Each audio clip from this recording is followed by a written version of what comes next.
What's up, everybody? Welcome back. Early Read Bowl Preview Part 2. So this is going to take you from the December 28th games all the way through the non-CFP relevant games. So rest of bowl season right here. If you want any of the other games that you missed that haven't gone off yet as you're listening to this, go back and listen to Part 1 with Duck, and we will give you everything you need to get ready as up to date as possible because these things are pretty fluid. But right now, as we're recording on Thursday, December 19th in the afternoon, this episode is going to come out after the weekend. So maybe some things change, but as of our recording, this will be the most up-to-date stuff.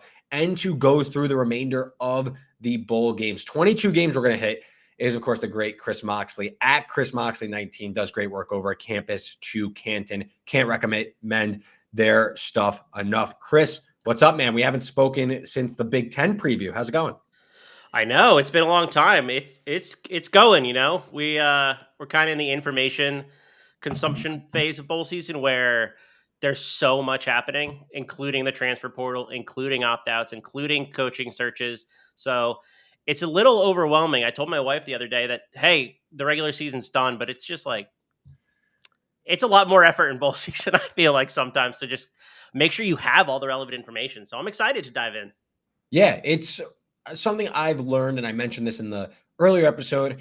I am trying to be more fluid in, hey, abort, we're wrong, information wrong, whether it's injuries or guys holding out, being a little bit quicker to get out. I typically don't like to live bet, but I think in certain cases, information changes a little bit faster in this game relative to week 9, where it's like a little more standard football game. So I think just being a little bit more dynamic in your thinking and being, hey, we can't quantify this drop off from A to B. Maybe we got to pull the plug a little bit more. And something, obviously, there aren't many props out yet, or any for the games we're going to talk about, but I do think that there are some serious prop angles to hit on in these. At least we're recording this, a few bowl games have gone off, but I think that there are some serious. I think the prop market sharpened up as the season went on, pretty firm, but I think it's kind of back to early season prop market in terms of some of the exploitable edges if you are one to bet on college football player props. Totally agree. And yeah, I find myself 30 minutes, an hour before the game, closely monitoring, potential opt-outs, because there is a lot of edge to be gained in that you don't see a players warming up. Other players are going to benefit. Like I did that with Devin Wasson on, what was that, Tuesday in the South Alabama game? Jamal Saturday. Pritchett's out. Saturday. I don't even know what day it is. Pritchett's out.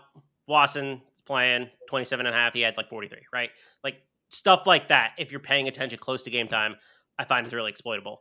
But I'm in the same boat in terms of waiting and being more fluid. Like I haven't fired on quite a few games yet, and I'm either waiting for a number or waiting for a critical piece of information to tell me which way to go. Normally I'd just fire on the best number and just say, hey, I think we're good. There's just so little information. Or sometimes there's a lot of information that we don't know what's accurate. We don't know what's right. We don't know who's playing. Like Western Kentucky is a great example of a bunch of players in the portal, but they're going to play. Yeah. Another one just in terms of like props and kind of moving. DeJesus last night, UNLV. Ricky White I was of the belief I didn't know for sure. I was just assuming he was going to opt out. See a tweet, picture, street clothes. He's out. Quickly head on over to my book of choice. DeJesus over 31.5 receiving yards. He had 7 targets, only 2 catches because UNLV couldn't really move the ball, but he did get over that total. So again, like kind of having a little mental, and maybe we'll bring this up like as we're talking, like, hey, here's maybe like a guy to keep an eye on. Having a bit of a little checklist, like, okay, if this guy's out, then maybe look here. This guy is the real benefactor, something like that, and we could get through that. But let's start with the Birmingham Bowl. I think 2 teams that were of people, a lot of intrigue that they were looking for play on teams in bowl season. Georgia Tech, Vandy. This is December 27th. Birmingham Bowl. Tech been hanging out. Small favorite, 2.5. Total 51.5. As we look at some of the opt-outs for this game, Chris, definitely more on the Georgia Tech side as of now. You've guys like Eric Singleton, who is going to be moving over to the SEC, as well as a few other starters. I won't rattle them all off, but guys like left tackle Corey Robinson and linebacker Romello Height, both out for this one. Where are you at in this one? I think two teams that bettors love. Unfortunately, they have to go up against each other, and only one team can win. I know. This is the Grinders Bowl, right? Like Diego Pavia and Haynes King are just two dudes who will. I mean, how hurt were both of them this year just playing, right? And their teams love them. Their teams rally. I expect this to be a full effort game on both sides. Yeah. The biggest question for me is if Vandy's going to be able to throw the ball, right? Tech had two corners, I think, that went down in that Georgia game that I don't expect to play. They have a safety that transferred out to Auburn as well, joined Eric Singleton there. If they can generate a little bit through the air, I think I like Vandy, but I just don't know. They just don't pass enough. I mean, their neutral game score pass rate's 33%. I mean, that's like bottom quartile. I don't know that they can run on this Georgia Tech defense. Georgia Tech defense is what? 5th in the country in defensive line yards, 12th in terms of run stuff rate. I mean, it's going to be tough for Vanderbilt to get margin if they're not throwing the ball, and I think they need to game plan it out that way. That's my thought. For me, I kind of find myself leaning towards Vandy more because my belief of this Georgia Tech team under Brent Key is fade as a favorite, bet as a dog. That's kind of just like my inherent thought. So on the surface, I'm like, this game kind of just screams pick, and I'm getting points. Like if this goes through 3, I'm probably going to be inclined to take Vandy. Both teams play pretty slow. Neither team really hunts margin either. So I kind of lean towards Vandy, but all your points well taken that Georgia Tech has an edge on the defensive line. Is it under? Like a gross game? Maybe check the weather in Birmingham. Obviously, a little bit closer to kick this game. It's a week out as we're recording this, but like maybe it's under as neither team really gets that many scoring chances. And again, slow tempo. I think if we get to Vandy 3, and right now it's 2.5 for Tech, and it's shaded. There's like 1-14, 118-ish out there. I think if Vandy hits 3, then you can fire on 3. Like that, I'll play it that way for sure. Like I'll just wait on it because like you said, I think this game's closer to a pick than it is anything else. And you're getting like this will be a really good game. 100%. Like it'd be fun to watch. Yes, I definitely one of the better. I'm pretty confident we're going to get like a full effort from both sides. Both teams are going to try to win. Just a good game to watch, I think, for bowl season. This game goes off before, but in rotation order, it's actually the one after. Oklahoma taking on Navy in the Armed Forces Bowl. So this number's crashed last night as we're recording this again, Thursday the 19th. OU now a 4.5-point favorite, total 43.5. I will say I waited on this one, and I didn't bet Navy when it was over a touchdown. Now, I don't know if I could really get there. This is one I had circled as triple option. Bowl games, always a pretty strong bet on. To me, the question is Oklahoma's defense is still good enough, and there's even with Michael Hawkins, this is still a pretty formidable offense, or still talented enough offense, I should say, against a Navy team that I still think this is a pretty step up in class. We're going to have a pretty rich point. Am I wrong to think that? Chris, before I even get through all the opt-outs on Oklahoma, which might take a bit. Yeah, right. Yeah, under 7, I'm like, do I really want to play Navy versus an SEC team? That's my. It's like that's. I know it's simple, but like that. These are different body types. They really are. Like Oklahoma has struggled in the offensive line. Totally get it. They're going to be down starters on defense. Totally get it. But man, do I not want to back Navy under a touchdown. I think I'm right there with you. I look at the under here as the play, but those defensive starters out, like I think Navy can do a little bit. And I mean, they looked awesome against Army in that game. I mean, Horvath healthy is like a huge difference maker. Yeah. So to run through some of the opt-outs on the Oklahoma side, Jackson Arnold, he's off to Auburn. Pretty much every relevant wide receiver, including Deion Burks, Jalil Farouk. I mean, a lot of these guys have been out to begin with, but Nick Anderson, you got Bauer Sharp, they're starting tight end. few guys on the defense, and that's what I was waiting for. I wanted to see exactly who was out on the defense because we don't have confirmed that guys like Stutzman, Downs, they're gonna be out. The really only confirmed one that I found was Walker, one of their rotation cornerbacks.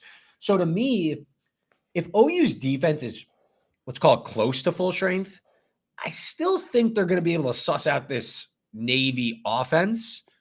It's just that how many, like, again, over a touchdown, I get why you take Navy. A lot of points for a team like Oklahoma to lay, given the state of their offense. But like you were mentioning, like two different caliber of athletes. Like you are now late to the party to bet Navy, in my opinion.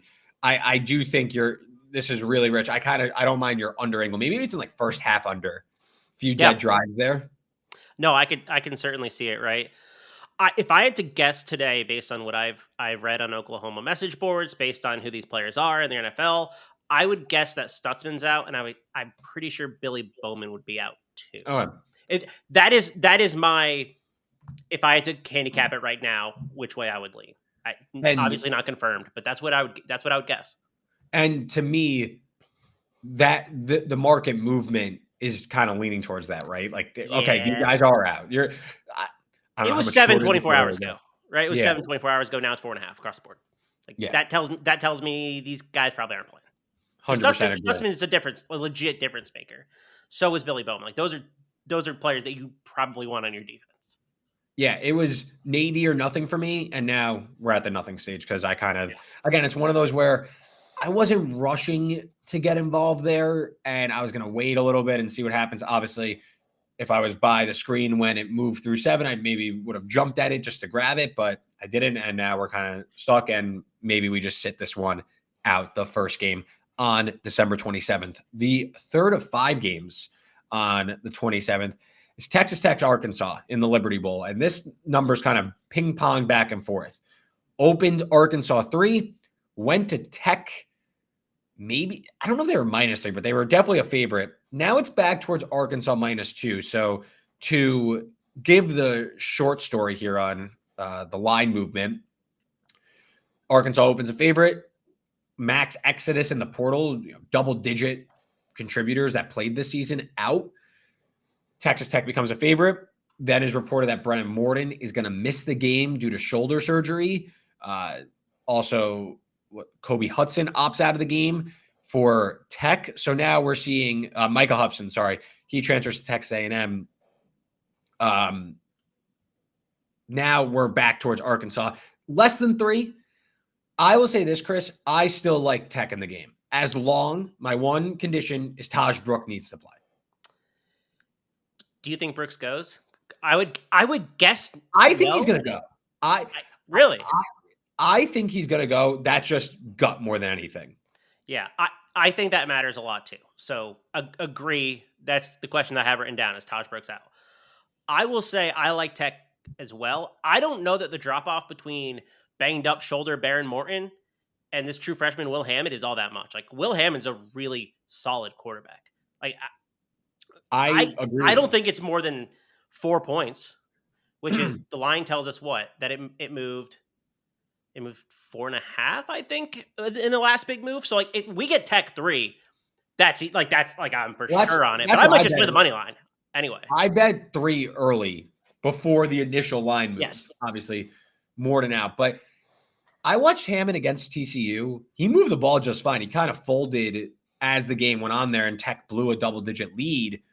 But I will say it's a little different when you get 3 weeks of bowl practice and you're knowing that you're going to start versus like you're coming in as the backup on the road against TCU. I just think it's like a little bit, I don't know if you can necessarily pull that as like an apples to apples comparison. It's a totally different scenario. And then let's just go through so Tech, you have Hudson out, who didn't play much. Josh Kelly's also out. We don't know about Taj Brooks yet.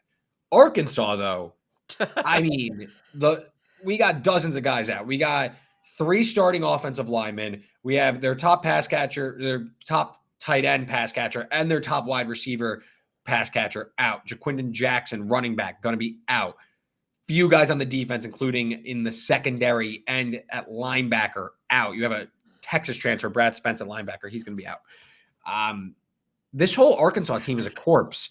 So, like, yes, Tech is going to be down their starting quarterback, but like, it's not. You're really just getting Taylor Green on the other side. So, I don't know that there's really a difference between these two teams. It's two teams that are shells of themselves. But I think if I were to guess, again, under the condition that Taj Brooks is going to play, I think Tech is a more stable roster right now, which sounds crazy given that Brennan Morton's going to be out. But look at what I just listed off for Arkansas. Yeah, I mean, how are the Hogs moving the ball here? And Taylor Green's legs is probably the answer, right? So maybe Tech's defense sucks, but the offensive line for Arkansas. Yeah, and I mean, Arkansas has a couple running backs in the portal too. So like Braylon Russell's gone in, out, in, out. He's played a lot, but I mean, I just don't know where. And maybe I'm saying all this, and the under is the answer. It's 55.5. Key number. But I think I'm just gonna end up playing Tech. I think. I mean, I kind of want to wait till Taj Brooks news, but I mean, the money line you can get like what plus 105 right now, plus 106. I just think this team is. I just don't think the drop off is big enough to warrant the huge line movement based on all the Arkansas transfers out. If Bourne's in, what do you think this is? Tech 3? Like, I don't think it's 5, and I don't think it's 5 points. No, I agree with you. And for what it's worth, Joey McGuire 2-0 in bowl games, and that includes a win over Ole Miss. Not again, you can't translate rosters and everything, but I do believe that Tech is going to have some motivation here relative to like Arkansas. I think so. And you're for sure without Josh Kelly, he's your best receiver. You still have Coy Eakin and Caleb Douglas, who are good receivers. Yep. Completely agree. If you want to talk about opt-outs, next up, we got the Holiday Bowl. Syracuse taking on Wazoo. And I will say this before, because I don't know how long we're really going to talk about this game, but good on Wazoo, who reaffirmed that they will be playing in this bowl game, as opposed to Marshall, who, first of all, I think Washington State has more opt-outs than Marshall at this point. And Marshall opted out of their Independence Bowl, which we're going to talk about in a little bit. And Washington State says, you know what? We're going to go. We are going to play this out, and we're going to get our teeth kicked in by Syracuse. Everybody's out for Wazoo. I don't really have – I just every single person of relevance is out for them, including their coach, all their play callers, everything. Cuse seems like they're going to have full participation. Kyle McCourtside is going to play. Pena coming back next year. I imagine he goes. I'd say the only guy that I was concerned might not go was Gatson, because it seems like he has pro upside. But Fran Brown said everyone's going to go. And yet Cuse now out to a 14-point favorite in the Holiday Bowl against Wazoo. I bet I missed the initial line move, and then I waited. And then once Dicker also left, I was like, all right, I've seen enough. So I bet some Cuse minus 11, which I still think is good. Cuse is a team I love backing as a favorite, but obviously I think this is extenuating circumstances for Wazoo in this one. Yeah, I was thinking before we got on what number I would take Cuse out to, because like it might close like 17, to be totally honest. I mean, there's just nobody on this Washington State team that. So the biggest question I think is how good is this backup quarterback? So Zevi Eckhouse was in a competition with John Mateer. Was it a real competition? All the beat reporters said, yeah, it is. I don't know how good he is. Can he move the ball? Who's he going to throw to? Like, there's a lot of questions there. I don't know where the Cougs get margin on offense. Like, I don't think the Cougs defense is great, for sure. But like, who are you targeting? Who's your playmaker? Like, what does that look like? And then, I mean, like four of their front seven are out too. So like, it's just really tough to. I don't think there's a number I could back Washington State with. Is where I land. Like, I just don't know if it can get high enough. I think if you're going to take Wazoo, you should just take the over. Or if you're like, you know what, I don't buy this Syracuse team. They're crappy as a favorite anyway. They play down to their competition, and they play down to competition, and then they'll play up to competition when they're a dog. I think your better bet is the over, because then you're buying that Eckhouse is going to be able to move the ball, because his numbers from Bryant weren't terrible. He definitely has some experience, not at this level, obviously, but an FCS gunslinger. it is a bowl game. I don't think Syracuse's defense is all that great. It's more that like the overwhelm. Like I think Cuse is probably going to score on nearly every drive they get the ball. So you only need a few stops to win or cover at 2 touchdowns. I think if you think Wazoo covers, that probably means you think that they're scoring close to 24, 27 points, right? I mean, Like their defense is terrible to begin yeah. with, and now everybody's out. So I doubt the backups are any good either.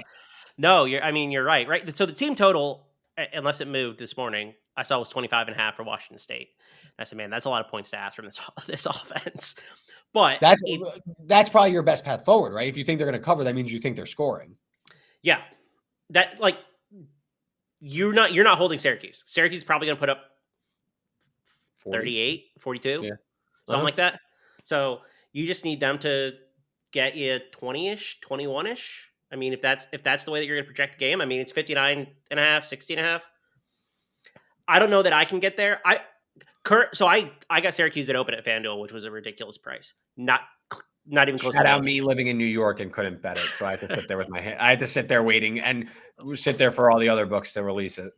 Yeah, it was under 7 for a long time. Mm. Before the Mateer news broke, right? I don't know. I don't know that there's a play that I currently would make on this game. It's just so out of bounds, and there's so much up in the air on the Wazoo side. Yeah. Let's move on. The nightcap on the 27th, A&M-USC in the Las Vegas Bowl. A&M 3.5-point favorite. There's been money moving towards them since open. Totals hung out around 51.5, 52 in that neighborhood, 51, 52. Chris, what are your thoughts on this one? I think an interesting game. I think I wouldn't be surprised if there's some polarizing opinions in this one relative to other bowl games where it seems like there's sometimes like kind of a bit of a consensus. Yeah. Man, this is such a hard game to cap, mostly because the best players just aren't playing, despite both quarterbacks are in, and it's always weird when you get quarterbacks and it's like not the full complement of weapons, especially on the USC side. So they're down Branch, they're down Robinson, they're down Hudson. It's 51% of receiving production, right? That includes Joyner, that includes Marks, who's in the portal. I looked at this a lot this morning, thinking how I wanted to attack it, and I know it's going the other way, but I think there's room for the under here, even though Texas A&M Interesting. has two first rounders in Scorin and Stewart, and then a day 2, day 3 pick and Turner that's also out. They don't have any experienced running backs, and the bigger question that I have is how they move the ball downfield when they don't have that security blanket, right? Like Zachariah Branch operates 7-6 yards A dot. We just saw Jaquavius Smarts catch almost 50 passes, like behind the line of scrimmage. Those are huge parts of the offense that you just don't have anymore. And they're very talented players. Like, you're not just going to go to, what's his name, Brian Jackson. You're not just going to go to Marion Peterson in the run game and say, hey, run on this defense that I still think is really solid. Yes, you're down your 3 best players, for sure. But, like, I just don't know how much they're going to be able to move it. It's been a good defense all year. Yeah, I don't have a bet on this game. Part of me thinks, and let me really quickly just list some of the opt-outs transfers that we've kind of been talking around. For A&M, Cyrus Allen is in the transfer portal. I'm just naming some of like the bigger ones. You mentioned Nick Gordon, Shamar Stewart, Shamar Turner. Besides that, Elko says they're going to be pretty much full strength. Yeah. On the USC side, Max Exodus, like you kind of mentioned, starting right tackle, Mason Murphy, Kyron Hudson, Deuce Robinson, Zachariah Branch, both starting running backs. Marks and Joyner are going to be out for this one, and a few guys on the defensive side as well. I kind of like the over, mainly on the premise that you're in a dome. It is a fast track. And I do think you see both teams kind of open up the playbook a little bit. Like this feels, and again, this is more me gut and just someone who this isn't necessarily baked in numbers. And, this is my more simple handicap. It feels like, though, you're going to see a lot of broken plays in this one. And I'm not sure you're going to see like a big emphasis on the pass rush. I think you see more like Marcel Reed broken plays and Jada Maeva just chucking it downfield and stuff like that. Like kind of like a dumb, loose bowl game. Similar in a vein to like the Memphis West VOG game, like that kind of vibe where it's just like both teams are playing hard, but it's also like neither, again, like your point is well noted, but like almost me, I'm just like screw that. Like, let's like, I don't know how much effort you get from either defense. Well, I don't know how much effort you get from either defense, and you have two quarterbacks who can turn the ball over a lot. So, like, Exactly. short Yeah. fields is the concern there, right? Like, Jada Mayav had 2 pick sixes against Notre Dame. I Yep. think he's a better player than I think the media thinks he is, but I don't know that he's going to rein it in for this one. I mean, he's trying to win the starting job, or at least make his case for next year.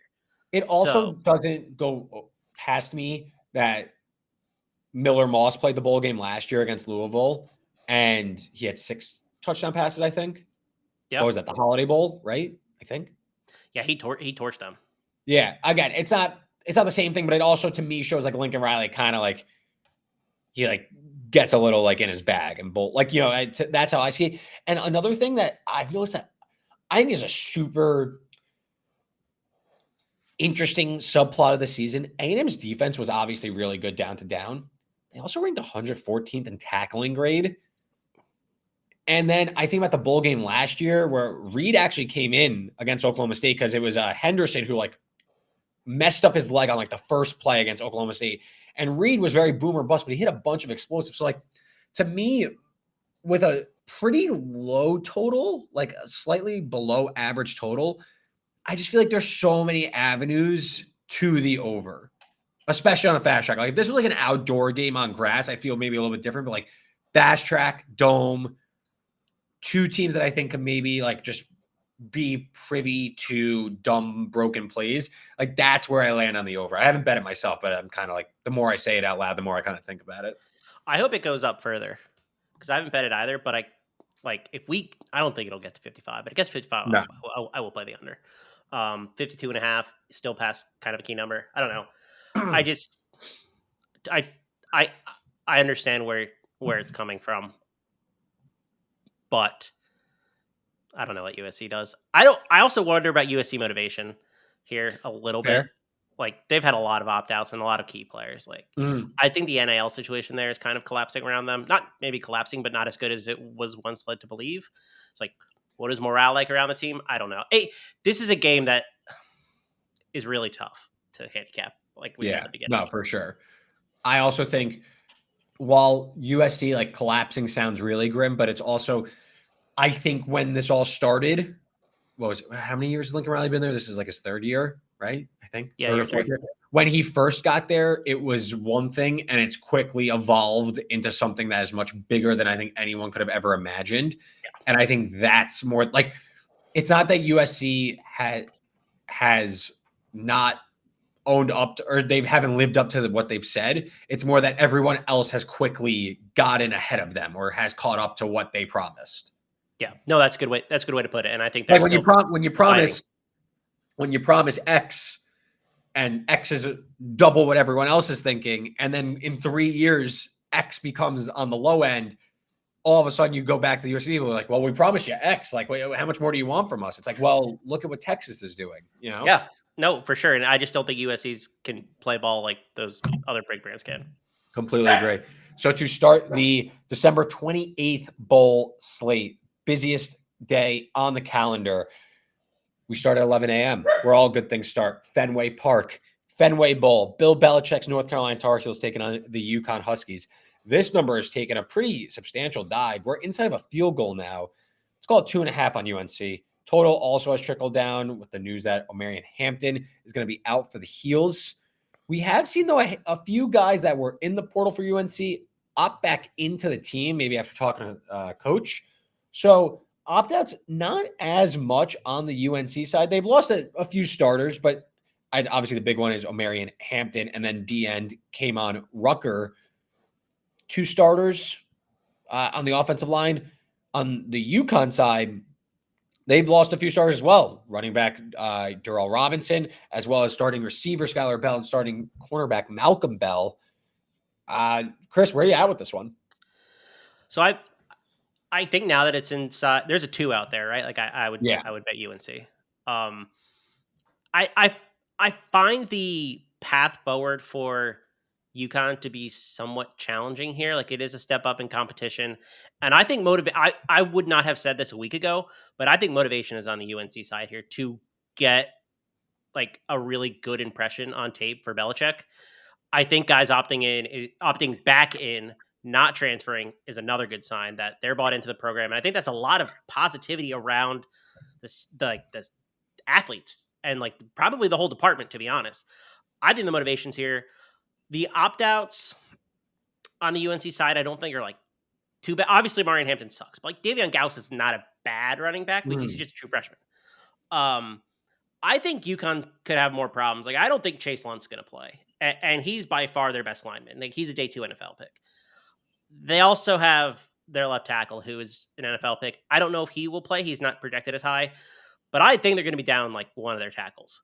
That could be a problem. Like the North Carolina front can get after you a little bit. So I like UNC under touchdown or under field goal. Like I think that's the right side. Yeah, I had written down UConn, like we're just going through like when they announced the Bulls, like, okay, I'm probably going to want to play UConn, probably some UNC opt-outs and everything. And then obviously this situation's kind of changed. And also the number never really opened for where I wanted UConn. Like I was thinking in my head, like, man, can I get like a 7 with UConn or something like bigger? It opened like I think 4.5, 5 were really the true Yeah. openers. So I never had like a real rush or urge to get to UConn. And now like we're inside of a field goal. UConn's 0-4 against Power 4 competition. So like you're counting on you a pretty like to me, like you're counting on a gutted UNC roster based on this line. Which you don't have. Yeah, exactly. And like I know coaching staff in and out, whatever, and like that's not nothing. Is it really like worth like 3 points? I don't know. Mac Brown not coaching this game like is possibly a good thing. Just the Oh, way that he handles this level of competition in the past, right? I think that if it was another team, like if UNC was playing maybe a team that I had more faith in its upside, I'd maybe be more into fading them. But I still question UConn's ability to compete at this level, in my I opinion. I agree. Like it's just a step up competition. I don't. They're not missing enough players on the UNC side, on like in terms of just raw starters, to think that's that big of a downgrade. Obviously, your biggest opt out is Marion Hampton. Like that's a significant loss for the offense. Yeah, Still think they can move the ball. I still think they have an advantage in the trenches on both sides. So I don't know. Under field goal, I fired on the Tar Heels. I completely agree. I also bet Tar Heels inside of 3. Pinstripe Bowl, my neck of the woods. BC takes on Nebraska, who snaps their drought. Another game where the early movement has been, again, this game is in about a little more than a week, but early action has been on the dog.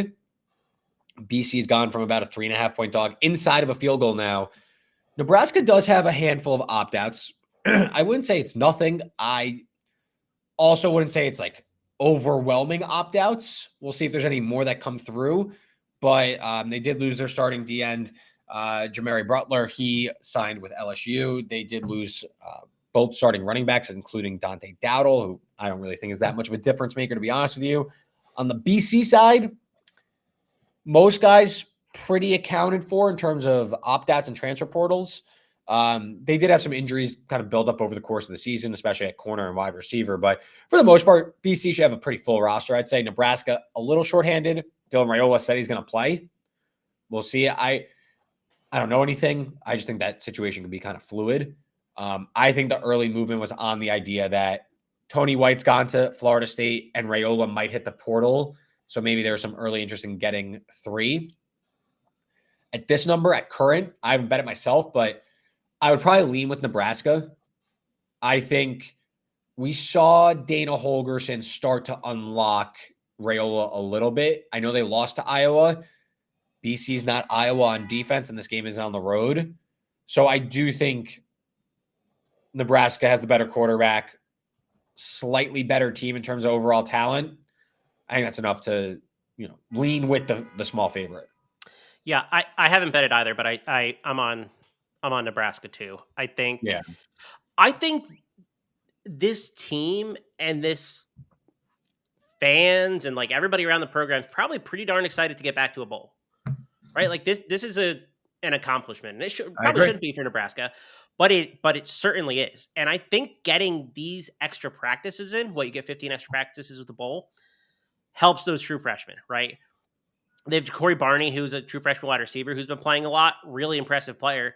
Get an extra couple weeks now. Get Dylan Raiola extra couple weeks, especially with Holgerson after we changed the offense. Like, I think the momentum from some of those young kids learning this offense, getting more comfortable. Like, I like Nebraska here. I don't really understand the BC money to take it inside 3. At least as of now, right? It is shaded towards Nebraska mostly, but Yeah. I I don't know. I can't really craft a case for it to get on the BC side within 3. I just can't get there. Maybe 3.5, maybe 4, but I don't know that it's going to head back that way. Yeah, I completely agree with you. I Again, it's another one where look, like we could break down the X's and O's, but ultimately Nebraska's defense has been like a top 20 unit in the entire country. And you did start to see the offense start to take some strides forward towards the end of the season. Dana Holgerson has been well documented that he doesn't really care about bowl games, but we'll see if that's more about him as a head coach than as an OC. So we'll see if maybe they continue to try and build some momentum forward. But I would also circle this game as like maybe wait till closer to kickoff to bet it than like try and fire on Nebraska right now, because I do think the Raiola situation isn't like a closed book just yet. I know he said he's going to play, but there are some teams that haven't signed a quarterback yet that could maybe ratchet it up as we get closer to the end of the full season. I think he stays and plays, but it is a topic of discussion. Yeah. That's all I'm going to say. Like, I don't know if this is one like you're listening, like go fire on Nebraska, but I definitely lean that way. Yeah. The New Mexico Bowl, TCU-Louisiana, 2:15 kickoff. TCU laying 13, total 57. So Louisiana, last time we saw them, they got their teeth kicked in the Sun Belt title game against Marshall. In that game, backup quarterback Chandler Fields got carted off, and they went to Beal, their third stringer, who wasn't even close to competitive. Marshall rolled him over. We do not know the status of what's going on with the Louisiana offense and their quarterback play. So the starting quarterback, Ben Wooldridge, broke his collarbone, may be able to come back around this. This was around the time that, the timeline of injury. We'll see if he plays. I read a report from whatever local beat reporter that there's a chance he can play. That seems more like he's not ruled out, but we don't know yet. This is going to be like 2 weeks before the game, so no one really knows. So I guess he's trying to get back and play. Market to me indicates he's not in right now. On the TCU side, really the only 2 opt-outs that I think are notable are Jack Betch and Savion Williams, a wide receiver. Hoover's going to play. Besides that, I believe, let me just pull up my notes one more time, should be pretty much... Yeah, I mean, that's pretty much it on the TCU side, in my opinion, of consequence. I don't really love laying it with TCU. I think you got to wait and see on this one, because Yeah. if it's Beal for Louisiana, the Raging Cajun aren't moving the ball, and this is probably just gonna be a boring slugfest of a game that's over pretty quickly. If it's Wooldridge, then all of a sudden I think Louisiana maybe has a chance to be live, and over is definitely something I'd be interested in. Yeah, totally agree. Right. If I had to guess, Wooldridge doesn't play. I just don't know that he's gonna be far enough removed. But he is a super senior. This is his last game. Like, I truly believe he'll make every effort to play if he's close. Um, if he's out, I mean, the passing game is essentially collapsed. Like, their best player on offense is Terrence Carter. He's transferred to Texas Tech, tight end. Really good pickup. Harvey Broussard's out. Robert Williams, I think, got injured last game too. Done for the season, carted off. I mean, they're gonna run the ball the whole time, which is fine, right? Like, TCU on early downs is like 120th in success rate. So, like, you can run on TCU. Like, their defense isn't great, but Yeah. you can't, like, you have to play some level of complementary football. And, like, you're Louisiana going against TCU, like, there is a clearly mismatch in terms of body types here as well. And I love the job that Louisiana did. I was on their win total under. preseason. Like, I did not like the way this team was trending, and they definitely outperformed expectations. I don't know that they can get it done here. I think you wait till kickoff to know kind of the full extent of the injuries, but yeah, it concerns me. They have like 2 running backs, like Bill Davis and Zylan Perry. Their third guy, Draylen Washington's out. Like, those are the only 2 players on offense that I think can do anything. It's like TCU just loaded up the box against his quarterback who can't play. Yeah, this game, I wish I had more to say about it. It's just like kind of, it feels like there's incomplete information and the market hasn't really moved that much because the information is incomplete. And it's probably one you're going to have to wait to, read the reports and get again, this game's on December 28th. We're recording this on the 19th. Probably after Christmas, you'll start to see a little bit more in terms of like the coverage around the game. And you can maybe start to get a better understanding of where Louisiana's at and maybe a little bit more of a insight into their game plan and stuff like that. And if Wooldridge could go, which is obviously, I mean, difference between him and Beal. That might be like a full 7 points. Oh, I was gonna say well over a touchdown. Like that is a clear difference. Yeah. And Chandler Fields really wasn't that bad, but he was a downgrade from Wooldridge, just not like as much as this third stringer is. Yeah. Third stringer, he's not. He looked like the quarterback in last night's game for Cal. Yeah, Kamenog, I'm going to, after the season, just like flip through all the games and just like be like, okay, I watched that one and like try and make a list of what were the worst quarterback performances I've seen this entire season. Kamenog is on it for sure. Yeah, he is definitely on it. That was ridiculous. The fourth stringer at Cal can't play. Shocker. I saw someone tweet that like I'm actually kind of excited to see because it was like rumored that him and Harris were going to split time. Also, I didn't even realize CJ Harris was on Cal until the SMU game, but Harris was fine. Cal probably kind of a bad result for them. They kind of probably deserve better in that game, but I digress. Pretty big bowl game. Now, some of these games we get down the stretch here. Some of them are, I think you're going to see some pretty full efforts here. Iowa State, Miami in the Pop-Tarts Bowl. Cam Ward says he's going to play. Seems like Restrepo going to play. We'll see how this goes. There are still some potential options, but for the most part, both these teams outside of Isaiah Horton are looking like full strength. We're going here. With that being said, I played Miami inside of 3. That's obviously long gone, so I won't talk about that as much anymore. I like the over. Same. I think both these teams, I mean, obviously Miami's defense is gettable. And between Higgins, Noel, and Rocco Becht, all 3 expected to play, of course, for Iowa State, should be plenty of big plays for that offense. And on the other side, and I was like anti-Iowa State the last month and a half of the season. So not a surprise that I don't really like their defense. And we saw them get it really ran up on against Arizona State. I think Miami cooks in this one too. Like full strength, like my regular season number, I'm Miami on a neutral, Miami -6 and the total at 59. I have it Miami 6 as well. So I'm right with you. And this is essentially full strength, right?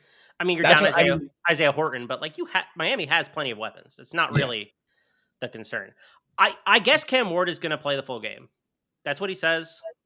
That's the one concern that's in the back of my mind. That backup. That's probably why this hasn't gone. Like I imagine as we get closer, this continues to like leak out. Yeah, I right now, I mean, I just wonder if he's going to start hearing from his camp that, hey, you're going to be top 5 pick. Do you really need to play in this one? Game doesn't really mean anything. It's not like he's been with Miami for his whole career. Like it's his first year there and his only year there. He says he's going to go, right? So I have to believe that is what it is. But I am probably waiting to really make a significant play in this one. But I lean over too for the same reasons you gave. And Iowa State was a team that I think you and I have been targeting their overs kind of a lot this season because, I mean, the front 7 had a lot of injuries, and I don't know that they ever really got full strength or really played well enough to justify it. So I think Iowa State is full go. A lot of those players have been around the program for a while. There's a lot of pride there, and Rocco Becht's returning too, which I think is a nice bonus. Yeah, I think Becht's a player. I think Becht's good. I'm surprised he didn't. I'm surprised he didn't try to go in the portal because I think he could have done better than Iowa State. But I get it. Back to the portal. I'm going to say it and then maybe regret it, but would have been the best quarterback in the portal. Am I forgetting somebody? Would you rather have John Mateer? No. I'm not sure I would either, but it's probably pretty close. He's definitely like at the top though. Yeah, he's really good. Yeah, he would. All the top teams would go right after him for sure, especially with some of the ones that still have some questions. Yeah, let's go out west. Let's go to the Arizona Bowl. Miami, Ohio, Colorado State. Got some opt-outs here on the Miami, Ohio side, which I don't think anyone would. I think that's kind of a surprise, but Miami, Ohio, they have a pretty good wide receiver corps, but they're now trying to hunt some money. Reggie Virgil, Javon Tracy, both in the portal, both have signed. They're both out for this game. Starting left tackle, Will Jados, out for this game. Top cornerback, Rayon Trader, out for this game. That's a lot for a MAC team. Taking a Colorado State team that they got some starters in the portal as well. I don't think as impactful. I would say their biggest one is, good luck to me saying this, Wa Kalanji, their DN. David's event, yeah. And Gatko, God, that's definitely not right. Both starting DNs. I would say that's probably impactful. Torrey Horton, he's been out for a while. Besides that, I would say Colorado State definitely in terms of like the coming to full strength. Rams are the side here that has more firepower. It kind of sucks because Colorado State was a kind of a play against team I had in my mind going into bowl season, but given the state of Miami, Ohio, I don't know if I can really get to this number with them laying. I mean, there are some threes out there on the Red Hawks, total 42. My lean's kind of on the dog. So Chuck Martin is a coach that I think coaches really well, but he's 1-4 in bowl games at Miami. It's like how, and that goes back to 2016 too. Like some of that's pre-transfer stuff. I don't know that I want to back this team, although I do think the compete level will be there. It is Gabbert's last game. I think there's a lot of pride in this program. They did just get crushed by Ohio. I think they want to prove that they're a better team than that. I just don't like the way they're trending either. I mean, those two receivers are like legit P4 receivers. Yeah. They're gone. They're not playing. Is Cade McDonald going to play? He's their other receiver. Maybe. I would assume so. I don't see why he would opt out, but I guess it's possible. Like, there just isn't enough firepower on this offense. And I mean, they run the running back up like quite a bit, but it's never really efficient either. Like their rushing attack isn't very, like, 3 yards of cloud of dust. Like Mosey gets like some breakaway runs, but not that many. So I don't know where the offense comes from for Miami. And I know where the offense came from last week because they only scored 3 points. Yeah. So I wanted to take under. The number just came in really low. And I think the injuries on the Colorado State side are possibly a problem too, because I like Avery Morrow. He was hurt in the beginning of the season, came back healthier, is hurt again. Marshall's banged up. I mean, Goody was playing pretty good at a receiver. Now he's gone. Like, I don't know. There's a lot on both sides that, like, a lot of playmakers are out for this game. Yeah, it's dog or pass for me. I don't know if I get there. We'll see. But that would be 3 is not a bad spot because it is low scoring. Like, I expect it to be pretty darn close to that number. I mean, +3 -115. That's not bad. Yeah, and it's on the CW, so automatically the dog gets an inherent boost. That's true. Arizona Bowl, so I don't know that Colorado State travels well. The power ratings out. Exactly. Still on the 28th, we got what do we call this? The early evening matchup. We got East Carolina, NC State. What bowl game is this? This is that's Military Bowl, right? Military Bowl, yes. I like ECU in this game. I think ECU is going to win. I can't quite get to win, but I think ECU is the right side.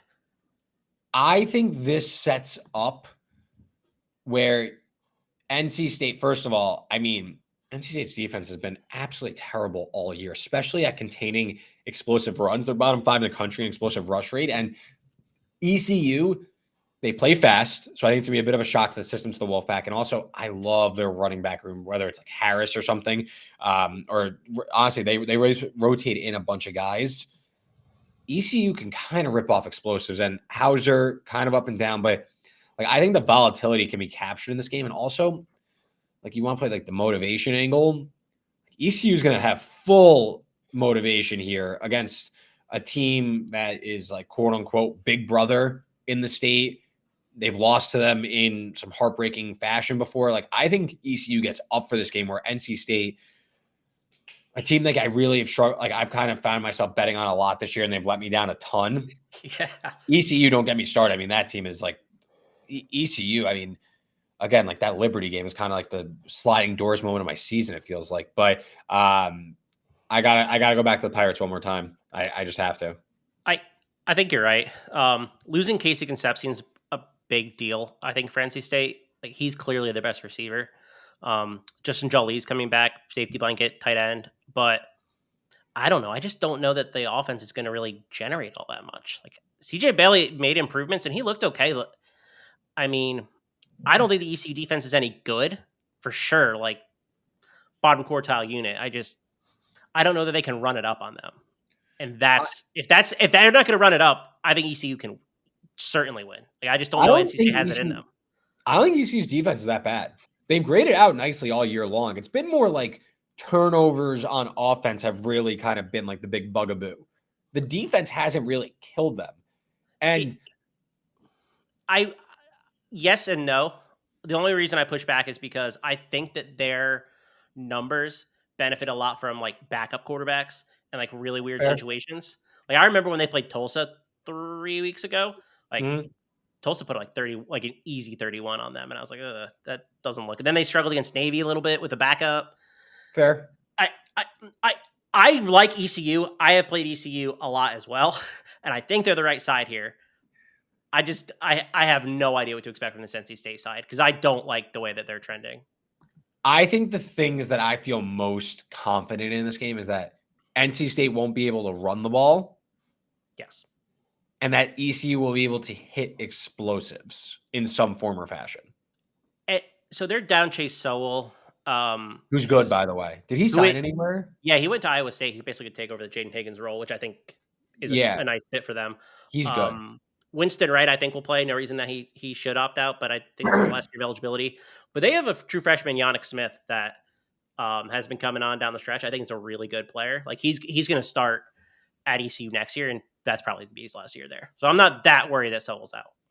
Yeah, it's more like NC State. They haven't been able to run all year. Like, do I like if this game does become like okay, who can hit more explosives and who can like no drives are sustaining? You need to hit the big plays. Like, give me ECU all day. NC State hasn't been able to do that all year, And especially that touchdown. they're bottom 20 in both pass and rush explosives allowed. Yeah. Like they just don't tackle well, and they honestly there's a lot of misassignments. And without 20 White, I think that's going to get even worse. Yeah. We go to the night slate or the nightcap. BYU Colorado Alamo Bowl. This number, as we're recording, is actually steamed up. So Colorado now out to a 4.5 point favorite. Total of 54.5. Another one where Coach Prime says the entire team's playing. I guess. I don't know. Same thing as Cam Ward, right? Like, dude, you shouldn't play here. Like, what are you doing? But what about? I guess they go. I guess they go, right? I mean, that's what they're saying. And I think Travis Hunter would play. Like that seems like he's kind of like wired that way. But do they play the full game? So, really quick, BYU, they actually are going to be down a few people. 2 starting offensive tackles, offensive linemen are out for this one due to injury. Darius Lassiter out for the first half. And then I saw Chase Roberts. So as we're recording this, this might be information when this is released. But as of now, Chase Roberts says next week he's going to announce his intention whether or not to turn pro, or I think it's turn pro. Usually that typically means they're not going to play. No. I feel like more times than not, that means they're not going to play. I would think so. Like if I were to set odds, I'd say like 60-40 minus 150 that Chase Roberts is opting out relative. Like if I were to set a betting market. That being said, I think if Colorado's going to play like Buffs for sure. Like they're clearly better. Well, it's basically 4.5 across the board now. I think the new way now that line movement has come in is Colorado first half. Because I think that I think you're right. maximizes that at Mm-hmm. least. I think it's most likely. No, I think it's most likely the whole team plays the full game. I'll take them on their word. I am most confident they play at least a half. Second half, maybe we see some guys in sweatpants out of the break. I think Shedeur and Travis are going to play the entire game. But now that we're through, what is that? What is it, like 2.5 first half? I got Right. 1.5 on Bet365. I Okay, think that's even better. I love that. Like that's the Cheap, exact angle that cheap money I was line. thinking. What I think they play the first half too. I don't know they play the full game. I like I might play Colorado 4.5 if I had to choose a side. Yeah. I think the first half makes a lot of sense for that opt out second half reason. Or if the game like gets away a little bit, or there's like an injury and guys want to sit out. Right, there's a lot of ways that I think could go sideways for Shedeur and Travis. I like this game straight up, regardless of like whether or not they're in like the whole entire game. Colorado's secondary has like kind of been pretty impressive, which surprises me a little bit, but also not like it got pretty good by the end of the year, and I was pretty impressed. They didn't lose anybody to injury, which really helps. They don't have depth, but where I think BYU struggles the most is in this red zone like conversion rate. They just don't score touchdowns in the red zone. 92nd in touchdown rate on offense, right? Colorado's 15th on defense. Having Travis Hunter is a big part of that because how athletic he is. You have a Colorado defense that plays pretty well and doesn't allow a lot of touchdowns in the red zone. BYU struggles to convert on them. Like if BYU's going to be kicking field goals, like I don't know that they're going to stop this offense. I've been really impressed with Jay Hill and what he's done all season for BYU and the defense, but like Shedeur Sanders and Travis Hunter are the best two combo that you'll see all year. They're just like elite players. Yeah. I really like Colorado here. Yeah, I agree. I also think BYU,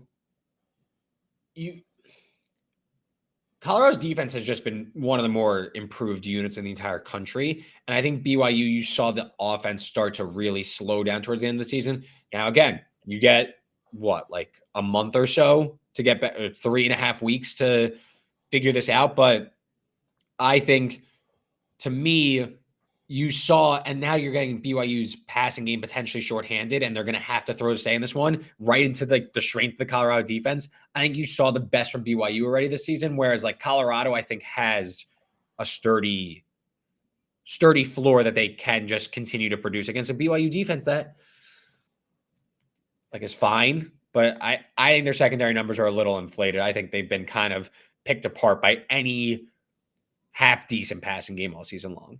Yeah, I tend to agree there. Good defense, but probably not as good as the numbers indicate. The one thing that I will say about this matchup that I think is interesting is the Colorado team total. Like, is that the way to attack it? Like, Possible. I My think issue is BYU plays slow. that's true. Prime does not let his foot off the gas. Is Also true. Like, I mean, they were throwing with 2 minutes left, up 45 against Oklahoma State. But he got the Heisman. Travis got the Heisman, so it's okay.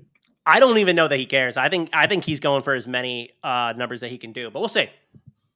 What do you think about Colorado next year? Do you think they could follow up the success, or was this really just like Travis Shedeur? I mean, Caden Salter is a big downgrade for them, and I don't think that quarterback they're bringing in, Juju Lewis, is all that great. So, Okay. if Prime sticks around, they'll probably have it, just name brand. He's bringing in players. We'll see. I don't think they're going to be nearly as good as they were this year, though.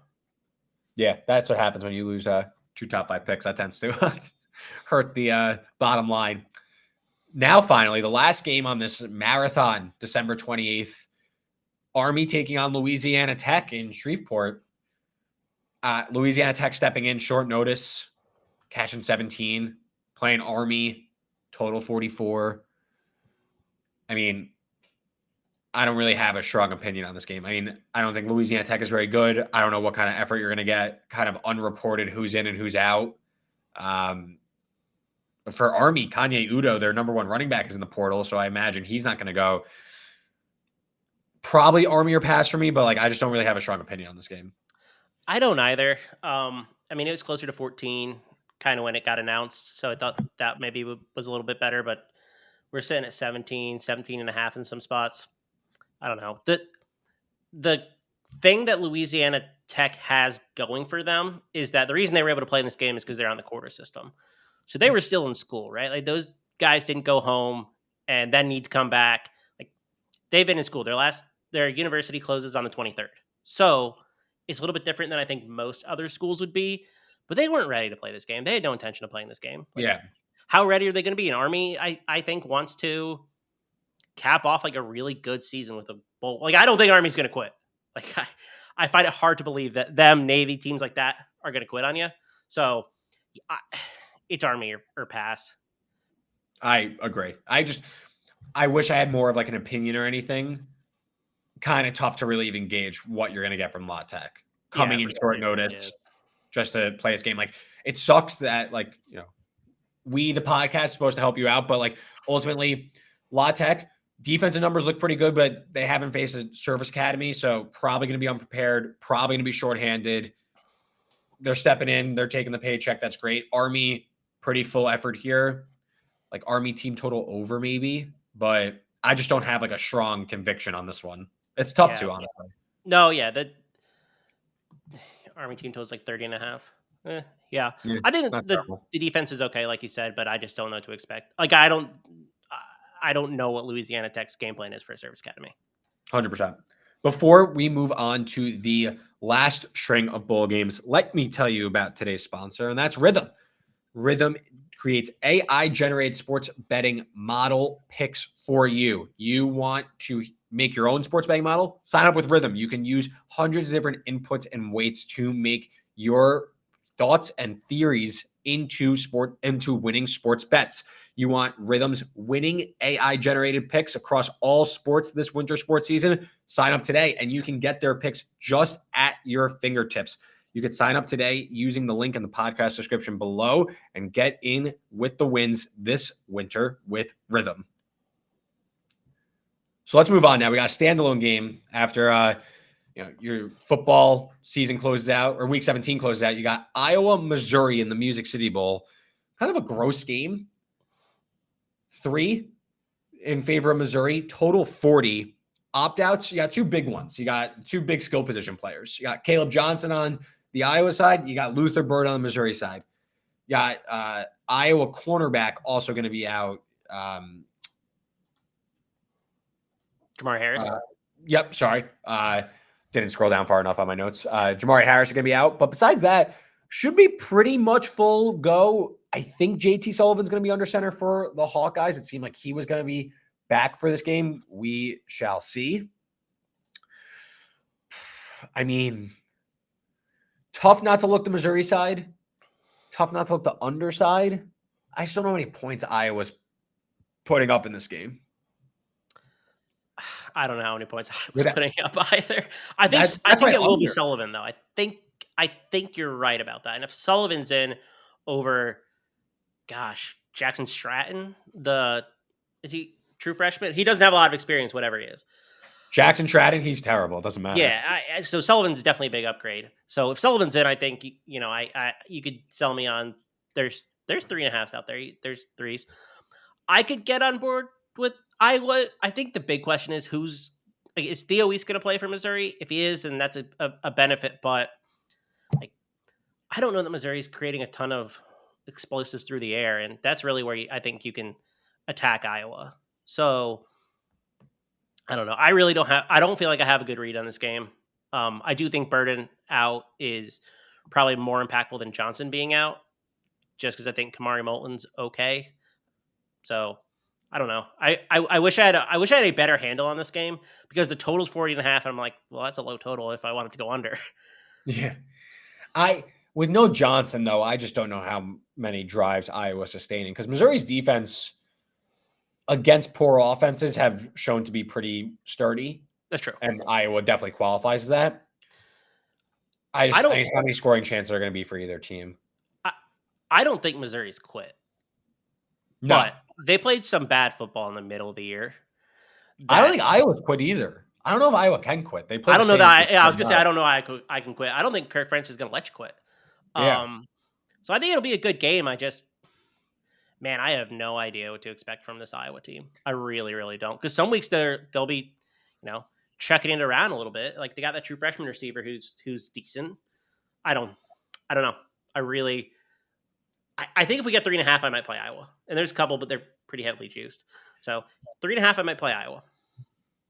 To me, with no Johnson, I keep finding myself wanting the under because I do think Missouri's not going to.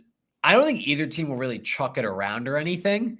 I think it's just going to be a lot of just field position and probably one turnover decides it. But again, you get one Iowa pick six, then all of a sudden this game goes like what was it 3 years ago? Iowa Kentucky bowl game. What was that? Iowa won that game. But I feel like there's so many parallels between that. Iowa won 21-0. That's funny. Yeah. I mean, Iowa 206 total yards, 185 total yards for Kentucky. How they score in that one? Is this the right game? There was at least one defensive touchdown. There might have been two. Yeah, that's definitely what it was. I'm trying to pull up the box score right now. Like I could see that type of. Oh wait, what's this? Is that a different bowl game that I just found? Because then there's another one. They played twice. Do they play in back-to-back years? I think so. Okay, so Iowa. This is crazy because it's December 31st, 2022. This is a good podcasting. December 31st, 2022, Iowa beat Kentucky 21-0. Then on January 1st, 2022, this game was first. Kentucky beat Iowa 20-17 on January 1st, 2022. And then to end the year on December 31st, Iowa beat Kentucky 21-0 in a bowl game. I love it. Two defensive touchdowns, 2 interception returns for touchdowns. They scored one offensive. Yes, all in the second quarter. Touchdown. But Joey Labus, Central Michigan starting quarterback. Yep. Joey Labus. So with Cookin, maybe you see a little bit more competent play, but I mean, honestly, just a lot of roads lead to the under in that one, in my opinion. I don't hate taking like over 3 with Iowa, but yeesh. Yeah, yeesh. The New Year's Eve slate, we got 4 games on New Year's Eve. Alabama, Michigan. Alabama out to juice 10.5, 11-point favorite. Total 43.5. There are opt-outs all over the place. To run through just a few. Alabama's going to be down Devonta Smith, their starting cornerback, starting running back Justice Haynes, few wide receivers. We'll see if Ryan Williams opts out. Not sure. Jalen Milroe going to be playing. A few other guys that could be opting out. On the Michigan side, you got 2 offensive linemen. You got you got Colson Loveland, you got Edwards, you got Will Johnson, Mason Graham. So some real key guys, and there could be more on the way as well. I would say personally, given the difference already in the teams, the opt-outs are more impactful on the Michigan side. It is a low total. It is a big spread. I can only look Alabama's way, though. If it gets to 10, I will bet Alabama. Straight up. That's the number I think to fire on based on where we stand currently, right? 10.5 paint across the board. I don't know how Michigan gets really any offense here. Like, not that Alabama's a great defense or anything. Like, they've certainly taken steps back this year versus where they've been. But it's not like Michigan beat Ohio State being productive on offense, right? They pretty much luck boxed their way in one Khalil Mullings run to seal the deal. But like, where is Michigan's points coming from? Because maybe Mullings plays, not positive. We already know Donovan Edwards is out. Like, I don't think there's a quarterback on that roster that's worth really anything. And I think a lot of the Bama guys go. Kalen DeBoer seems to indicate the Bama guys go. I think Milroe's going to return for another year, which tells me that he's going to play. I like Bama in the spot. I don't love the 10.5, but like I might play it anyway. I don't know where Michigan gets margin because half their defense is quiet quit. And like Will Johnson probably could have come back. I think he made a business decision. I don't know that Josiah Stewart's going to play. I don't know that Kenneth Grant's going to play. I think you could see even more. What about Michigan team total under 16.5? I mean, I wish I had a 17. The only concern that I have is Jalen Milroe has a lot of problems with turnovers. It's possible, but Michigan, they're their big plays come from on the ground. It doesn't come through the air, of course. And I mean, you're playing obviously it's shorthanded Alabama overall, but ultimately team is pretty sturdy when it comes to rush defense. Overall, this team is top 10 PFF rush defense grade. On the ground, the secondary is really the problem for them. Yeah, the secondary's been the problem. I mean, they're top 15 EPA per rush. Don't really allow explosives. Like maybe that's the angle. Yeah, and I wouldn't feel great about taking the full game under either, just because I think that if Michigan gets enough opt-outs, Bama might. Yeah. Also, I think Bama might score. Bama might be gas pedal. Also. Yeah. So I think that's a smart way to look at it. Honestly, I think Bama straight up just might be the answer too. Like, yeah, possible. I just don't know where Michigan gets margin in this game on either side of the ball. Agree. Sun Bowl, Louisville-Washington. Louisville about 2.5 point favorite, total 49.5. Not really sure why Louisville's favored. You have plenty of opt-outs on the Cardinal side, including quarterback Tyler Shuck and wide receiver Ja'Cory Brooks. That clearly their two best options in terms of offensive playmakers.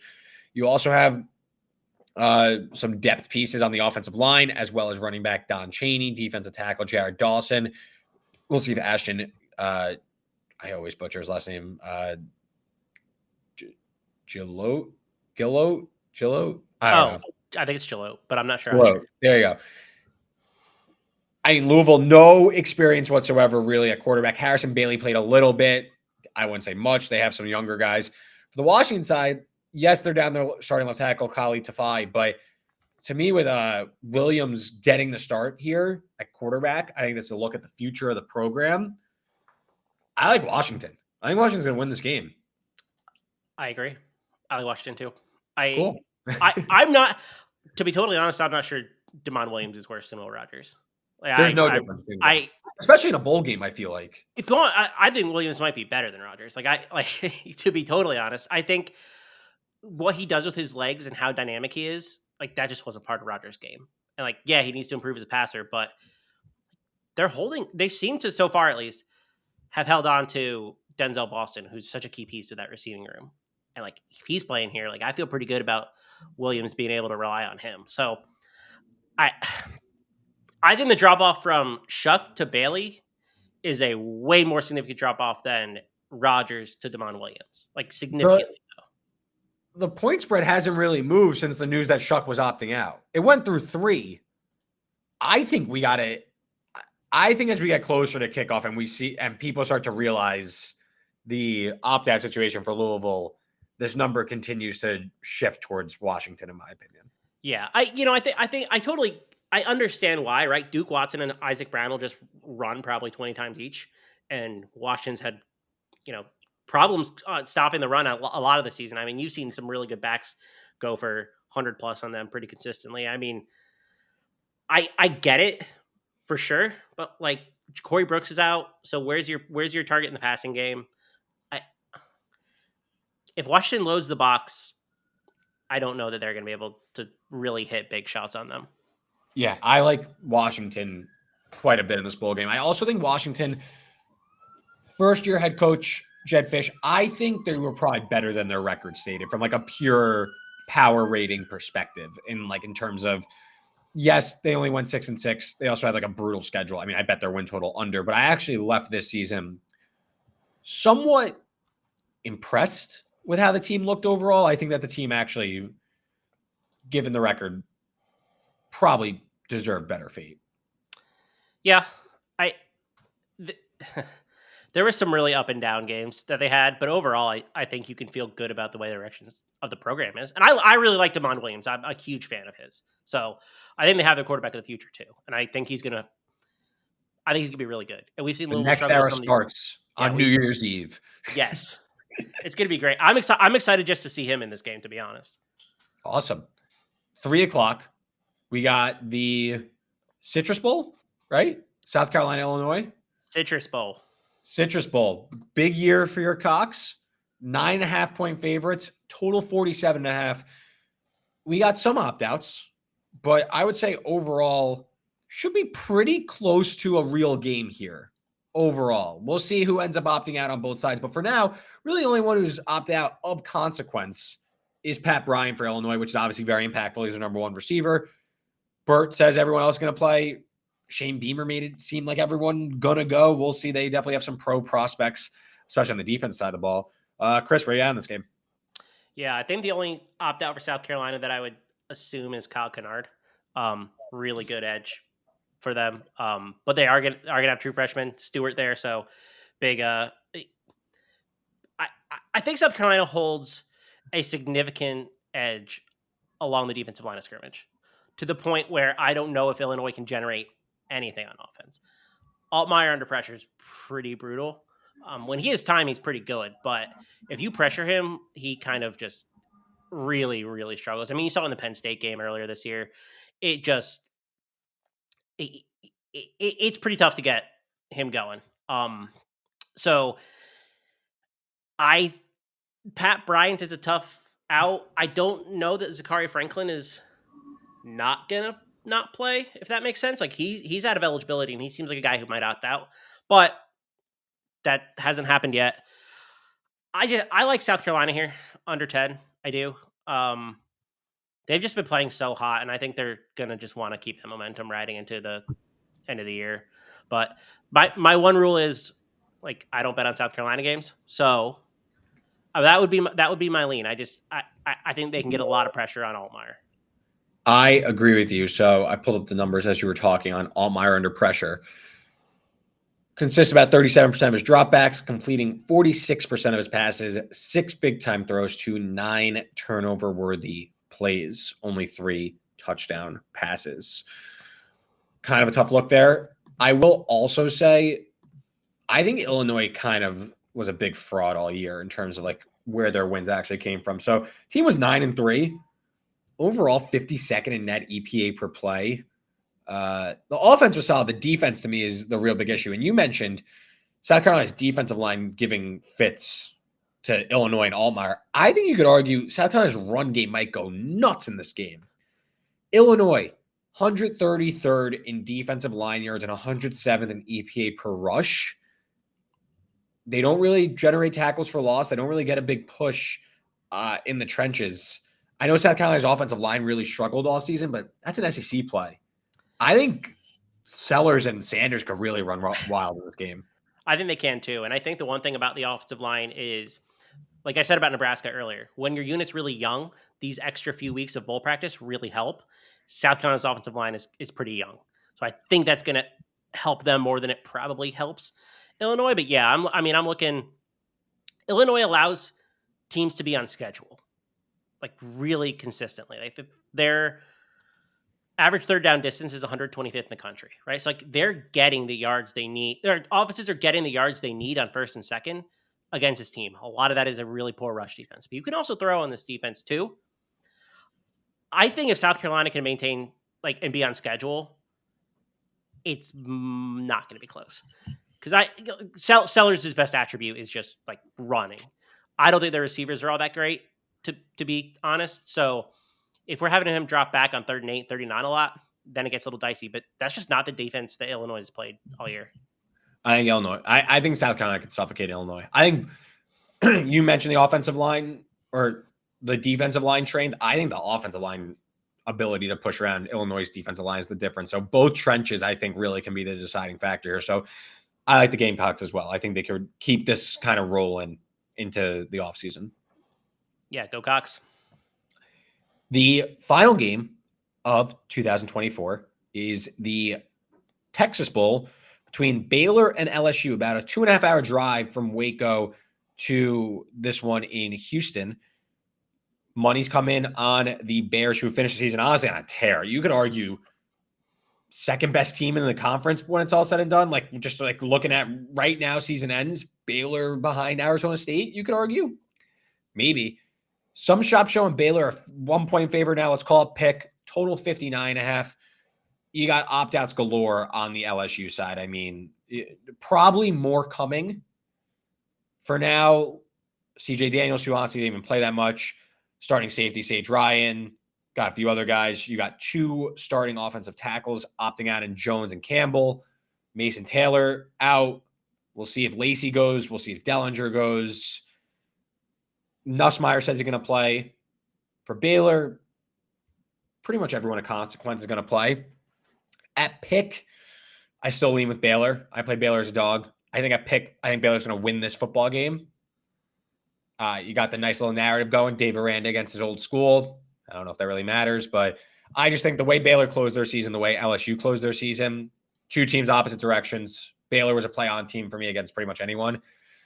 When you start to get the Baylor favorite, I think we're kind of at a breaking point. But again, opt-outs galore in LSU. That makes it kind of tough to find any reason to bet against LSU outside of just raw talent. But Baylor's been really talented all year, and they've honestly been in a few games. They've been in pretty much all their games. So I like Baylor, somewhat home field. And for LSU, where's the motivation at for the Texas Bowl against Baylor? Like, this isn't, to me, like, if you wanted LSU to get a full effort, you'd almost want like a bigger name program, I feel like. Yeah, it's really hard to handicap motivation, especially when the coaching staff is staying largely intact, right? I don't know that LSU's going to be motivated. I really don't. They fell short of the playoff. They struggled on offense at times, struggled on defense at times. I don't think we're going to get a good effort from them. I really don't. And I think Baylor has a lot to play for. I really do. They kept Sawyer Robertson. They kept Spavital. Like, they kept guys who, they ponied up to pay for these dudes. And I think the team is probably pretty psyched about that. Like, that combo probably could have gone a lot of places and made a lot of money, and they didn't. And, you mentioned it earlier, but there is the angle of, Dave Aranda is going against LSU. Dave Aranda was almost fired for like 2 off seasons in a row. I think this would feel really good if he got a win in this game. So I think Baylor gives you like full effort. I really do. I like them too. I mean, I'll play them. Right now it's, like you said, it's about a pick. I think that's totally good. I like Baylor here a lot. I don't mind the over either with Nussmeier playing. Almost a similar, not the exact same, but again, you're playing in a dome. I still think LSU's offense, especially with some time to heal for Nussmeier, can hit a few. I like Baylor, of course, but like if you're looking for like something else, you're like thinking a little too rich for Baylor against LSU. I don't want the over with Baylor's offense at full strength, and honestly, like LSU, it's Nussmeier, and honestly, I think you could throw him out there with a bunch of young freshmen, and he could still find some answers. Yeah, Aaron Anderson's going to play, and that's a big one. Was their second leading receiver this year, and I'm going to make the assumption that Kyron Lacey does go, so that's more than enough for me. I agree, and I mean Baylor's bottom quartile in pass explosiveness. They're a little bit better in terms of down-to-down success, but I mean they allow the explosive play quite a bit. So I think Nuss can hit them. The only concern that I have on offense is you're going to be down your 2 tackles, and they're both really good tackles. So yeah, no, for sure. Part of me thinks this game is like aggressively called, if that makes sense. Like I feel like pick'em game. I think both teams aren't afraid to take chances, whether that's like go for it on like 4th and short at their own 40 or something like that. I think you could see. I like when coaches are aggressive, especially in a bowl game. I mean, we saw already early in bowl season, like Ryan Silverfield wasn't. I think you could see both coaches be skewed towards the aggressive side more so than maybe your typical game. Totally agree. If you are worried about LSU getting margin with tackles gone, I mean, I think you could target the Baylor team total. Like, I think that's a different way to play it, especially with all the LSU opt-outs, and their defense just sucks. So yeah, that's not.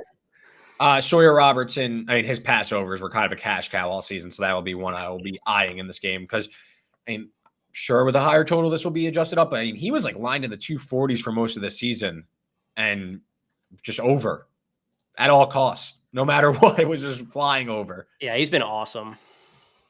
Yeah, there will be I'm sure Baylor will be the trendy Big 12 team of choice going into next season. January 2nd, one game, Gator Bowl. Duke, Ole Miss, according to Lane, everyone playing.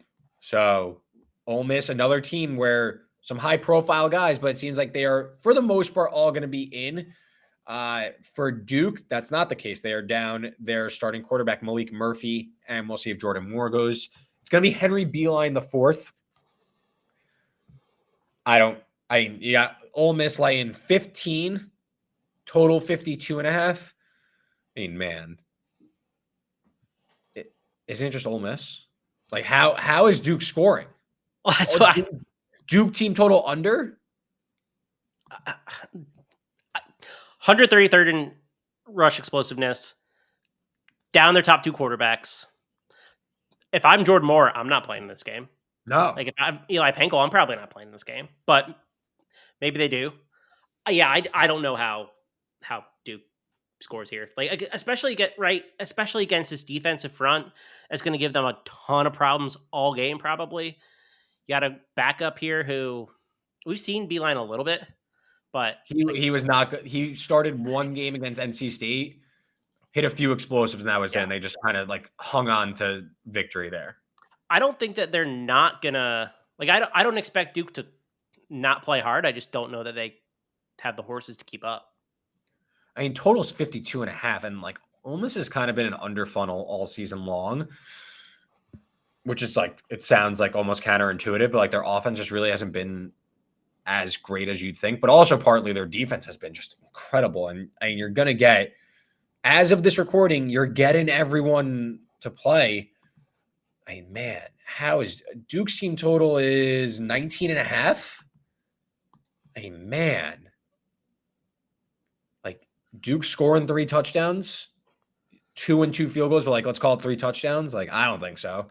Yeah. This screams Ole Miss like 38-7. It's certainly possible because I think Lane will like keep the pedal down for sure. I mean, last year against Penn State, granted it's Penn State, but Ole Miss kicked their ass, if I remember correctly. Yeah. So Duke's defense is really good numbers wise. Like they're top 15, top 20 in most stats. I find it hard to believe that they're actually that good.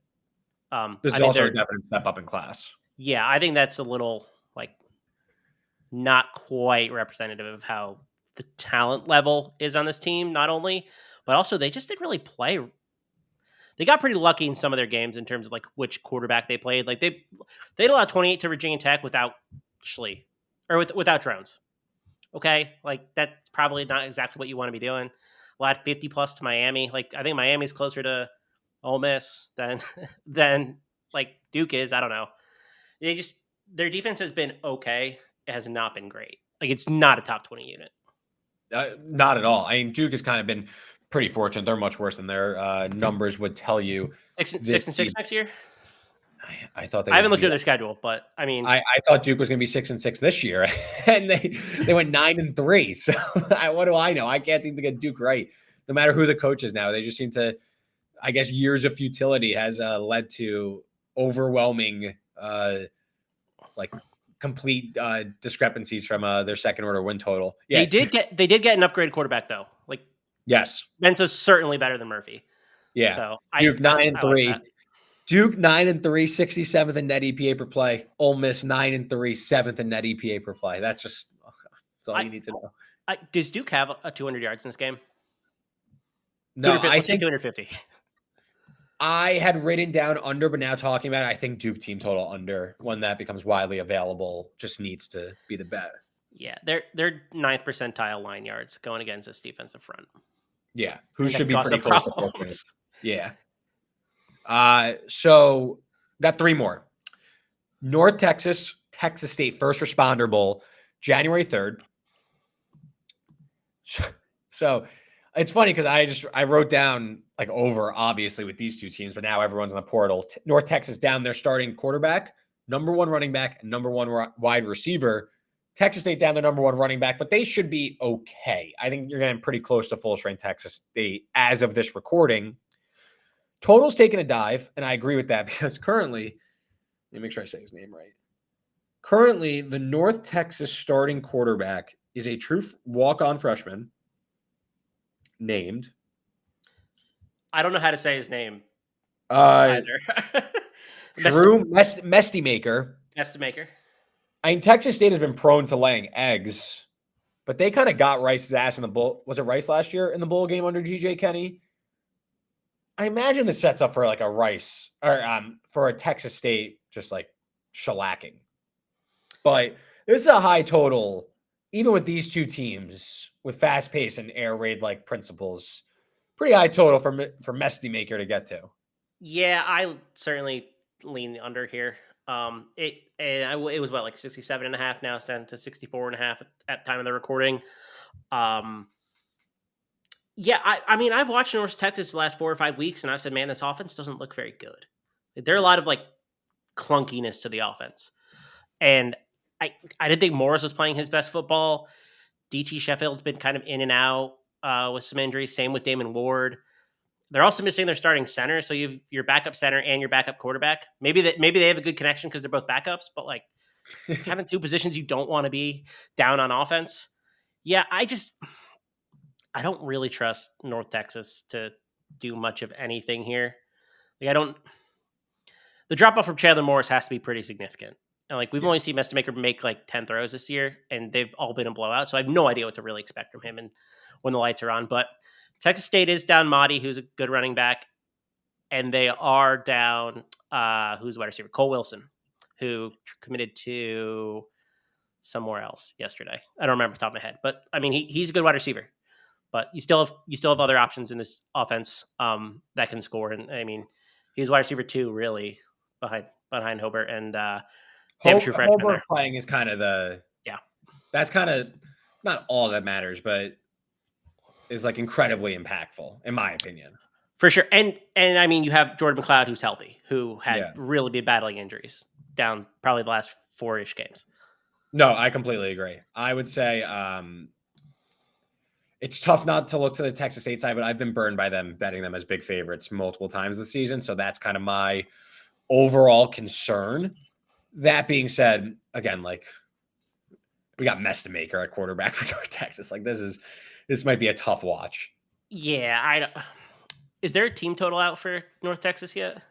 So I'm just going off of like the implied and like what Penny has, which I don't even know if like they're real at the moment, but 27.5,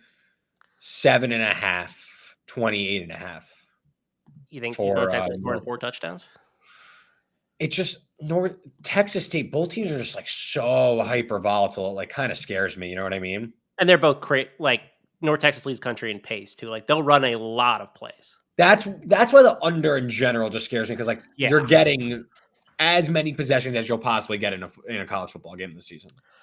Probably. That I am worried because I think Texas State can get there on their own. Like a 48-50 burger. Like I totally think that's possible. What about North Texas team total over? That's got to be like 40 basically. Yeah, probably 41. 6 tutties. There's a lot of I might come back for the Texas State team total depending on where it lands. Yeah. Because I think that's the most reliable unit on the field. I agree with that for sure. And I don't think North Texas defense is any good, right? No, like terrible. They're terrible. That's the issue taking under now that like it's come down. It's just like, man, with the way how fast both teams play and how many explosives they can hit, you might not need that much from North Texas to get over this full game total with how many opportunities Texas State's probably going to score. And also, this screams a game where like Eric Morris is onside kicking down, like they're going to score in the third quarter and he's just going to onside kick it. It's possible, for sure. The complete opposite game, Minnesota Tech in the Duke's Mayo Bowl. Minnesota out to a 6.5-point favorite, total 41.5. You got a laundry list of opt-out / injuries for the Hokies. Kyron Drones likely not going to play. Where are we at here? One sec. Sorry. Yeah. Lost my notes. Drones has like a foot fracture, turf toe, all that stuff that came out. Yes. So you have Vatek down 2 starting offensive linemen. Drones potentially confirmed their top 2 defensive pass rushers in Pal Ryland and Peebles. Man, it's really looking grim. I wouldn't be surprised at all if Tudin also opts out of this game, given some of the injuries down the stretch. On the Minnesota side, nothing confirmed and nothing too impactful, I would say. It's a little scary laying in, I think, with the Gophers as you get closer to touchdown, but I think inside of 7 against Watson for Vatek. It seems like he's likely going to go. I think Minnesota's defense can do enough to shut that down and hunt enough chances against a pretty short-handed Vatek defensive line. It's Minnesota or nothing for me. I played 5.5. Yeah. I lean towards the Gopher side. I think you're right there. I listen, I don't love PJ Fleck either, but I think there's like a little bit of a coaching mismatch. Like I don't think Yes, the for sure. Tech staff can game plan kind of at all. Like I've watched their offense this year and I'm like, it's all east-west with field stretchers. I'm like, yeah, I'm just not really a big fan of what you're doing. And they're down some pretty good players. Like Mose Phillips, that safety they have is he's a target of Georgia. Like he really good, solid player. Like other guys are LSU, Auburn, right? Like these are not minuscule opt-outs on the in the secondary. And Rosemer played up and down at the start of the year, but he played a little bit better down the stretch. Like when Daniel Jackson got healthy, he kind of played better. So I don't mind backing Minnesota here under a touchdown, but I have not played it yet, but that's certainly the side I lean. I completely agree. I think that excuse me.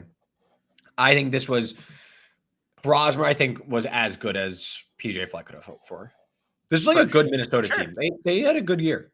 Yeah. Oh, yeah. I was really impressed with them and what they were able to do. I think, especially because I didn't know Brosmer was going to be coming in from New Hampshire, and he was good. Yeah, I was impressed. I think Minnesota. I think Vatek's really shorthanded. I think Minnesota. PJ Fleck. Historically, I believe he's 4-1 against the number in bowl games. His only non-cover was against Wisconsin when he was at Western Michigan. It was the Cotton Bowl, and Wisconsin got their ass. Yeah, but I think he's getting a gallon of mayo on him, and they're going to win by double digits. Yeah, this is an interesting alt-line spot. And my issue with that is Minnesota really low total? Yeah, really low total. I just don't know if Minnesota is able to really blow a team out. I guess. I don't even know if they want to blow a team out.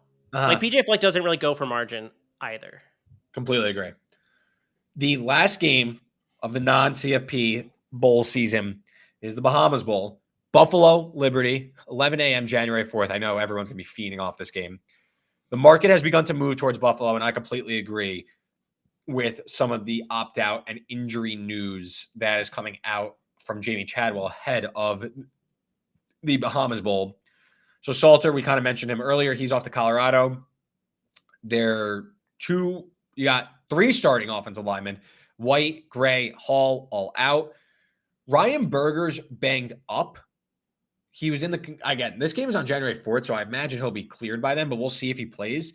The App State transfer, he was in concussion protocol. So their third stringer, who has no experience, Hampton, I got his first name. He's been taking the first team reps in practice. So that's one thing to worry about. They play a Buffalo team that I'm not going to lie and say they're a bunch of world beaters, but they've put together a pretty solid, Nate Hampton, by the way, pretty solid year under first-year head coach Pete Lembo. Won 8 games. I think they could just run the ball at will here and just get a win. I think Buffalo cheap money line, lay 2. I think they might kick their ass, honestly. Yeah, Liberty should be so much better than they are, right? Their numbers still indicate that this is a good team, yet they have not shown it all year. Yeah, I mean, I thought Salter played some pretty bad football the majority of the season. A huge drop-off from where he was the year prior. I don't think Ryan Berger's any good. I'm assuming he's going to be cleared, like you said. I mean, he did start last year at App State. He was named the starter week 1. He just lost the job almost immediately. So, yeah, I don't really know what to expect here. Buffalo opened, plus 2.5? Yep. So it's moved 3 points. Is Salter worth 3 points? Because that's essentially what you're saying. Plus lineman, I guess. He's worth more than 3. Even if he's bad, he's worth more than 3. He's probably worth... I don't have it in front of me. He's probably worth 5. But could be conservative to the third stringer. Well, to the third stringer, oh yeah, for sure. But he just, I think Berger's gonna play. I do too. Yeah, it's Quentin Cooley has not opted I think out. he's gonna. Pure speculation, but it wouldn't surprise me if he goes either. Yeah, so that'll be interesting to see if he plays, because if he doesn't play either, I mean, we're in trouble for Liberty for sure. I And also I think, like Buffalo too. I really do. I think they're really well coached. I think Limbo is a really, really solid coach, and they win games they're supposed to win. So like if they're favored here, I think he'll have them prepared, ready to go. Like I have no doubt that Buffalo will play hard. I also think part of this, Buffalo's strength on the defensive line, top 25 in tackles for loss this season. Down 3 starting offensive linemen on a backup quarterback. Like, that could get really dicey for Liberty moving the ball. And like Buffalo's offense, I won't say is like a bunch of world beaters at all. Agbana, fine, limited for Bonus, sure. he's played okay the last few weeks. Like I've been more impressed than I thought I would be with his passing ability. Yes. I also think, though, Liberty, this team is 93rd in tackles for loss, 103rd in sacks. So, like, again, like one team can stay ahead of schedule. One team's going to be behind the sticks. Like, I don't know. Also, like, you got to like contextualize where this game is at. You got a month after the season ends. Liberty had CFP hopes, whether it was misguided or not, whatever. They had CFP hopes, and Buffalo overachieved in their first year, and they're in a bowl game under a first year head coach. Kind of tough not to look their way. Yeah, no, I agree, and I think this is like Pete Lembo's a special teams coordinator by trade. That's where he was at South Carolina prior to taking the Buffalo job. I think Buffalo has an edge in special teams against almost anybody, especially Liberty. Liberty's had some like problems on specials this year, especially in terms of like on returns and not being prepared all the way when there is funky stuff in both like punt return and kick return game. It's just like it's on the margins for sure. You said before the show, don't get in the weeds. We're in the weeds now. But I think the special teams edge is like definitely Buffalo's way.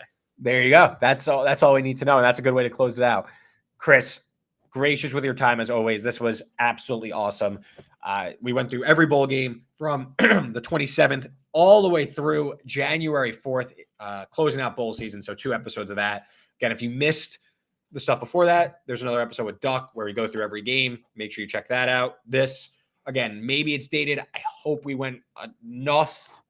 We went wide enough scope as fast as possible. So you are kind of if then functions and stuff like that. And you have some ideas of where things can go and potential spots where leaks can maybe come into play in terms of opt-outs and stuff like that. But Chris, great as always. I didn't mention this, but if you're still listening, I imagine that means you're a pretty loyal listener. So you probably listened to our Big Ten preview where Chris came on. I looked back at my win totals and my preview stuff. We kicked ass in that preview. We were like all over. Hell yeah. Like Big Ten was one of like my most on the money conferences, like from top to bottom. Oh, I mean, you were a big Indiana proponent too. Yeah, I didn't take the playoff stuff, which is really that's like, yeah, it can't all be perfect. But I mean, like USC under. Yeah. I think that was you who kind of like nudged me over the edge there on USC under. And like we were both in line with Iowa. Rutgers, we both like that schedule. Washington, we didn't like that schedule. We kind of drilled that. So good way to bookend the season. That was my first preview of the summer. And then we closed out with the bowl stuff. So Chris, thank you as always with your time. Please plug your work before we get out of here. Yeah, I'm happy to be on, of course, and happy to join you. I'm a loyal listener myself, so always enjoy helping out with you and chatting it up. But everything I do is at Campus Canton. We are kind of in recruiting season now, so we have a ton of resources dedicated to the incoming 2025 recruiting class. Check that out, and keep on the lookout for some of the stuff coming in the next couple months around that same content.